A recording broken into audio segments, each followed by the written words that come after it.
Welcome to the South Street Seaport Museum. My name's Jonathan, and I'll be guiding you from on location right here at the Seaport Museum in southern Manhattan. And my name is Lynn. I'll be sharing images, documents, and maps with you. We'll piece together clues about our city's past, with a focus today on the origins of New Amsterdam. We're a museum in the heart of New York's historic Seaport District, dedicated to telling the history of New York as a great port city. New York's history has always been dependent on its waterways. In a big way, New York's history begins in the Seaport.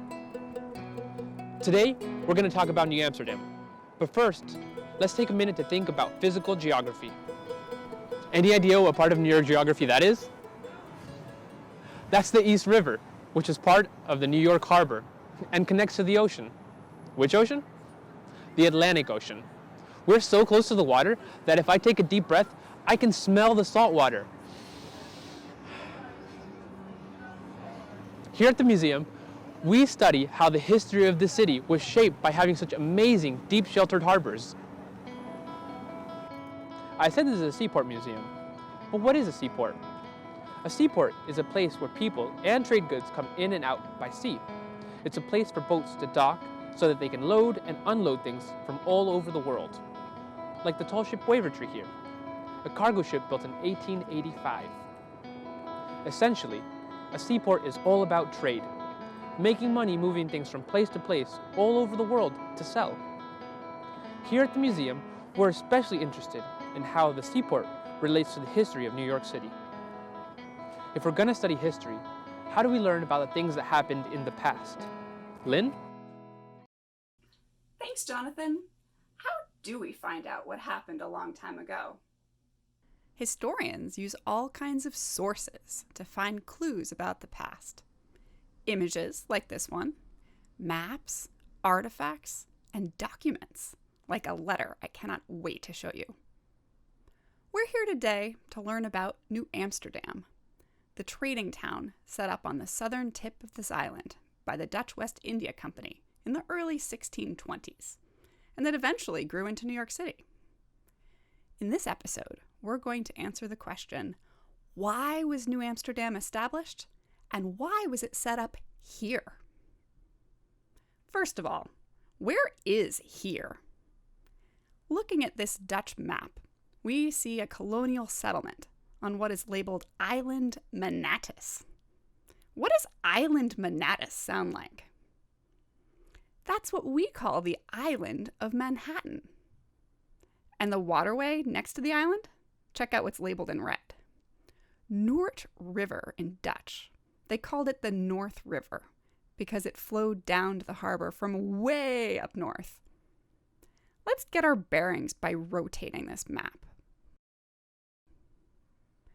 Most of us are probably used to thinking about directions with north at the top, south at the bottom, east to the right, and west to the left, like this.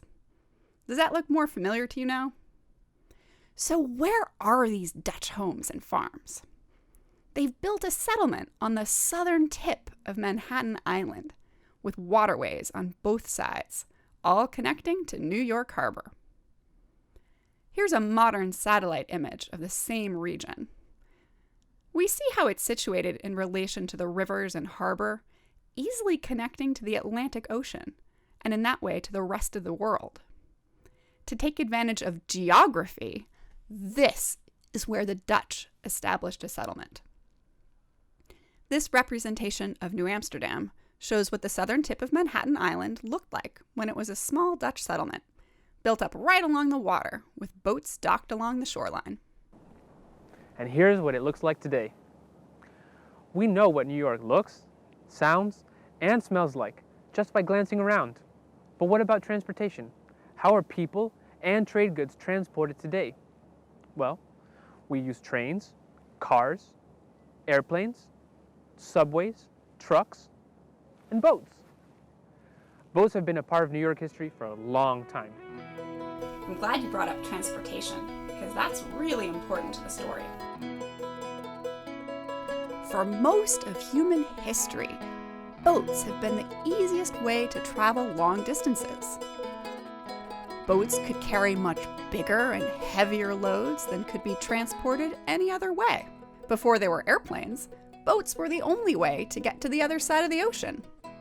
Before there were paved highways, travel over land was slow and difficult.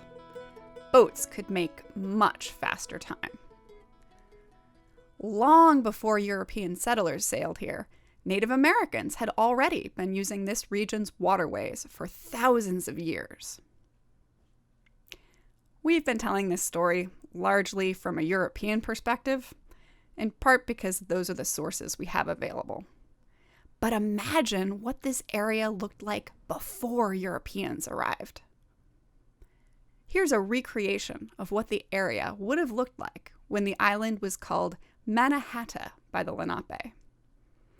Notice the forests, the fields, the streams. The land that's present-day New York City is on the traditional territory of the Leni-Lenape. Indigenous peoples have been living here for over 10,000 years and using these waterways long before European colonialism. Imagine living here, what you'd hear, smell, see. Imagine the wildlife you would find in this landscape.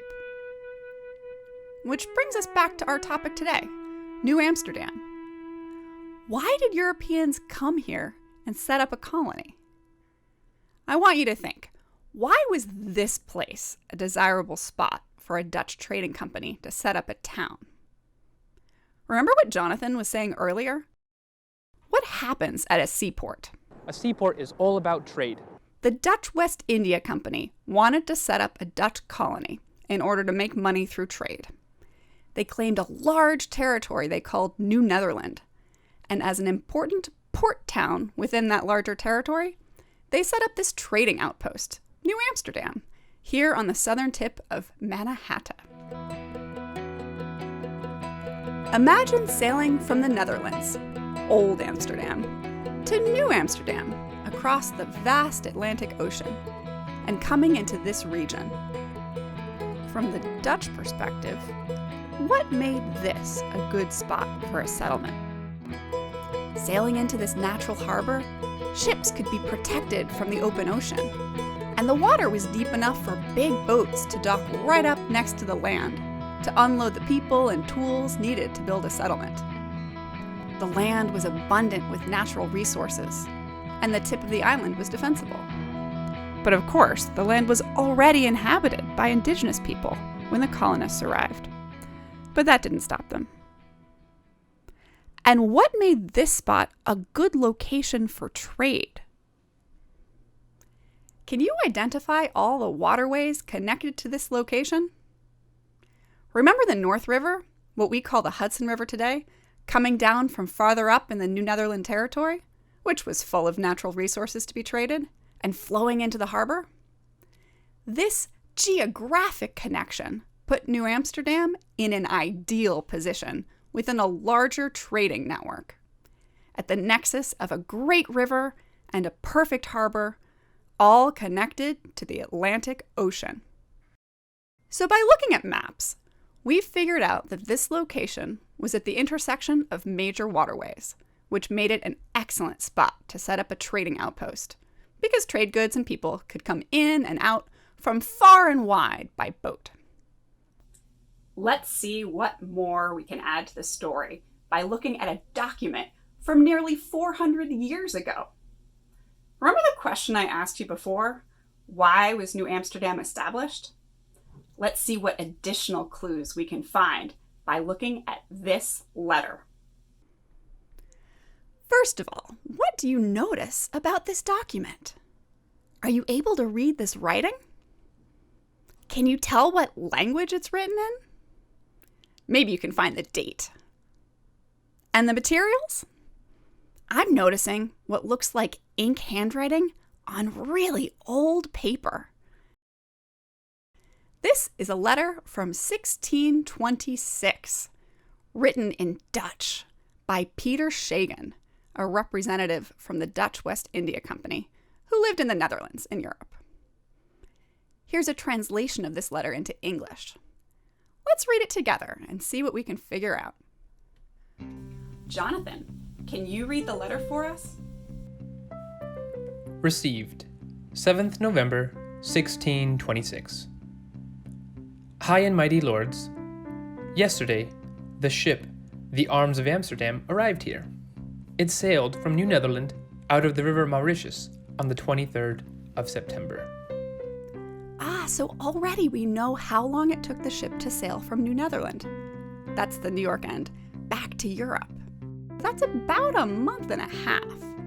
And by the way, the Mauritius River was yet another name for what we call the Hudson River today. Okay, back to the document. They report that our people are in good spirit and live in peace. The women also have borne some children there. They have purchased the island Manhattan from the Indians for the value of 60 guilders. So we know there were families of colonists in New Amsterdam, not only men. And we see that from the perspective of the European colonizers, they thought they bought the island of Manhattan, permanent ownership, in exchange for European trade goods, like wool blankets and metal tools. But actually, the Native Americans had a different understanding of land ownership. And from the indigenous perspective, this transaction was likely understood to be permission to use the land for the time being. All right, back to the document. And I want you to keep in the back of your mind our central question. Why was New Amsterdam established?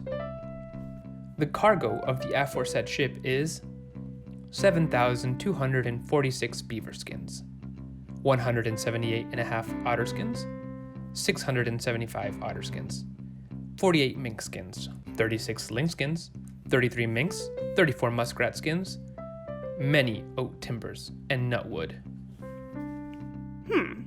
So what is this section talking about?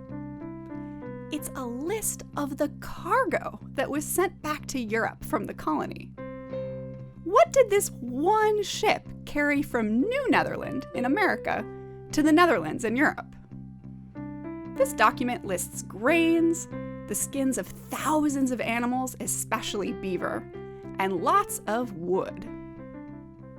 How does this relate to our central question about why New Amsterdam was established?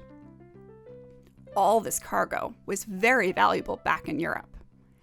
This was a way for the Dutch West India Company to make money through trade by transporting back to Europe the natural resources produced in New Netherland and shipped out of the port of New Amsterdam.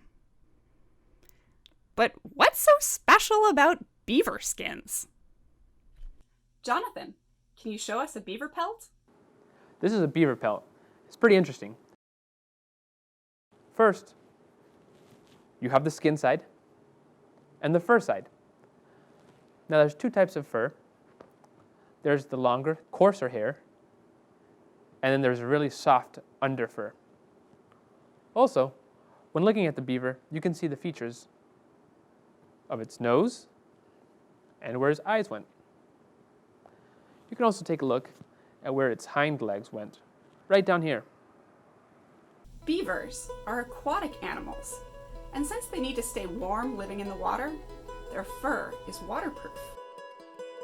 These qualities of beaver fur made it especially attractive for making into hats. You see here on the left a picture of a beaver central to the advertisement for a hat seller. And on the right, check out the caption. Beaver, yielding hatter's fur. Beaver fur was a hot commodity in Europe, where fashionable men and stylish women wanted luxury hats made out of felted beaver fur. But European beavers had been hunted nearly to extinction, which created huge demand. So beaver pelts coming from America could be sold for high profit. Trade in beaver fur was so important, this was the proposed coat of arms for New Amsterdam. And we see remnants of this history walking along downtown Manhattan streets today. Now we're in the financial district, in Lower Manhattan, on Beaver Street. Named in the colonial times for the beaver pelts that were so vital to the New Amsterdam and New York economy. These beaver furs passed through many hands on their way to becoming luxury hats in Europe. Who do you think was originally trapping these animals and trading these furs to the Dutch West India Company? Native Americans, who knew the landscape and had the skills to trap these animals. Much of the trapping was done farther north, and then transported by boat down the river. Once again, we recognize the tremendous importance of waterways and trade to the origins of New Amsterdam. Next time, we'll dive in deeper to look at how New Amsterdam operated as a cultural crossroads of trade. Thanks for joining us at the South Street Seaport Museum. We hope to see you again real soon.